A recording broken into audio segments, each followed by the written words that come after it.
এই বিড়ালকে কখনো আপনারা কষ্ট দিবেন না। বিড়ালকে আদর করবেন, বিড়ালকে ভালো মতো পুষবেন।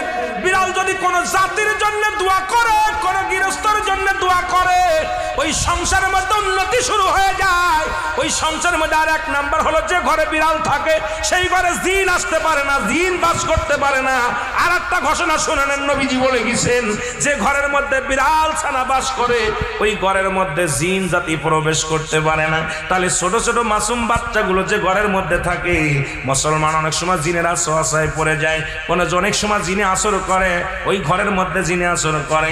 যে ঘরের মধ্যে বিড়ালকে আদর করে বিড়াল থাকে, ওই ঘরের মধ্যে বিলাই বিড়াল বিড়াল বিলাই বিলাই, এইটা যার ঘরের মধ্যে আছে এই ঘরের মধ্যে দুষ্ট জিনেরা আসতে পারে না। জোরে জোরে চিল্লায় বলা যাবে না মারহাবা।